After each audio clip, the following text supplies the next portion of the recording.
It's been 60 years since Beatlemania, and right now Beatles fans are at Citi Field, just like back on this date in 1965 when they were at Shea Stadium right next door. But instead of a baseball game, they saw music history that night, and Dave Carlin spoke to one woman who was there.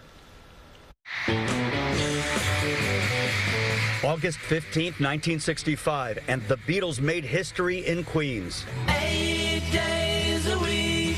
60 years later, Barbara Kizik-Langen remembers being there like it was yesterday. There's nothing that can compare to it. She was 14 and her sister Chris was 15. They chose these outfits and traveled with their older brother from Roselle, New Jersey to Shea Stadium. And she remembers that the tickets were $4.50 each. We were like in the third tier, so we didn't have great seats. It was just like a natural reflex that we would just start screaming as soon as they came out. The bad part about it was you couldn't really hear them sing, but it didn't matter. You know, we were able to express our, our love for them by screaming. Paul was my favorite Beatle. I swore he was looking right at me. Here we are, sitting in the third tier, and I'm waving to him, and I swear he waved back to me. The size of the crowd was unprecedented, selling out all 55,000 plus seats. After the concert ended, we saw them take the Beatles away, and we were chasing like the car that they were in because we thought we could get a hold of them and say hello or whatever. In 1969, when I graduated high school, my sister and I and another friend, we went to London. We just knew where we had to go. We knew we had to go to in front of the Apple Studios.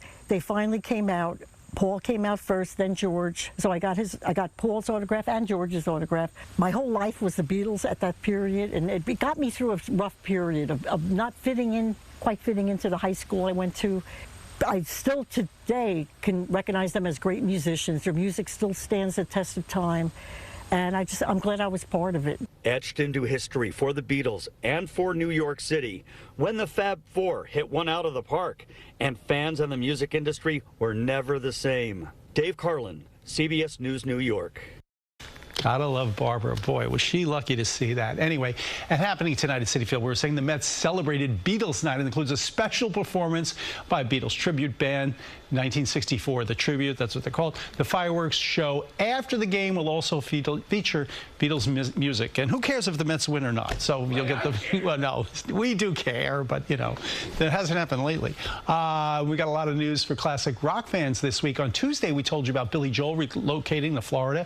Wednesday, we gave you a sneak peek of the new Springsteen exhibit down the shore. You can find all those stories and more on CBSNewYork.com. It feels like WCBS 101.1, you know, the classic rock station. Anyway.